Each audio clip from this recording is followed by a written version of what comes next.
ટ્રમ્પની ટેરિફ પોલિસીને કારણે અત્યાર સુધી યુએસમાં ગાડીઓના ભાવ નથી વધ્યા કારણ કે કાર કંપનીઝ ટેરિફનો બોજ કસ્ટમર્સ પર નાખવાને બદલે પોતે જ ઓછા માર્જિનમાં બિઝનેસ કરી રહી છે. જોકે આ સ્થિતિ લાંબો સમય સુધી નથી ચાલવાની અને આવનારા થોડા મહિનામાં જ લગભગ 27.5% જેટલા ટેરિફનો બોજ કસ્ટમર્સ પર આવવાનો છે. એક્સપર્ટ્સનું માનવું છે કે 2025 પૂરું થતાં સુધીમાં જ અમેરિકામાં કારની કિંમતોમાં ધરખમ વધારો થઈ શકે છે. આ વધારો કદાચ એટલો મોટો હશે કે સામાન્ય અમેરિકન્સ માટે નવી કાર ખરીદવું ખૂબ જ મુશ્કેલ બની શકે છે. હાલમાં જ ટોયોટા સહિતની કાર કંપનીઝે એવી શક્યતા વ્યક્ત કરી હતી કે ટેરિફને કારણે તેમના પ્રોફિટમાં બિલિયન્સ ઓફ ડોલર્સનું ગાબડું પડી શકે છે. જોકે ગાડીઓનું વેચાણ જળવાઈ રહે તે માટે હાલ કાર કંપનીઝ તેના ભાવમાં વધારો કરવાનું ટાળી રહી છે. તેમજ ટ્રમ્પે જાહેર કરેલા ટેરિફ હજુ પણ ફૂલ ફ્લેજમાં લાગુ નથી થયા. આ ઉપરાંત મોટાભાગના ડીલર્સ અને મેન્યુફેક્ચરર્સે ટેરિફ અમલમાં આવે તે પહેલાં જ જંગી સ્ટોક કરી લીધો હોવાથી ગાડીઓના ભાવ હાલ પૂરતા નથી વધ્યા.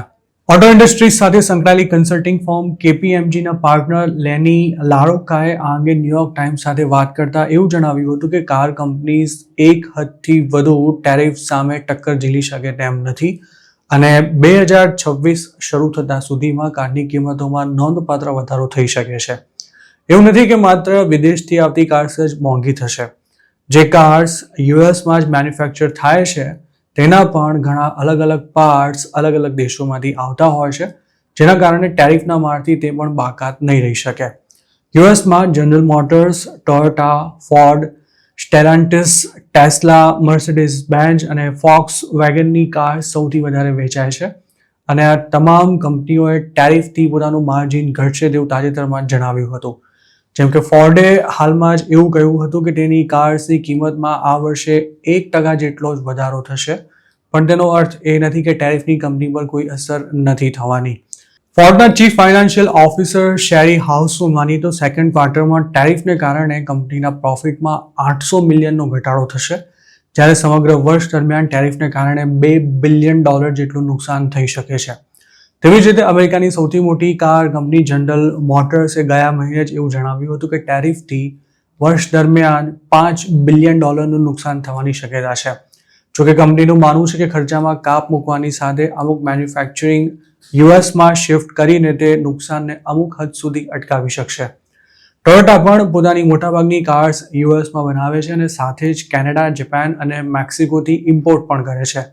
તેને પણ ટેરિફને લીધે 9.5 બિલિયનના નુકસાનની સંભાવના છે.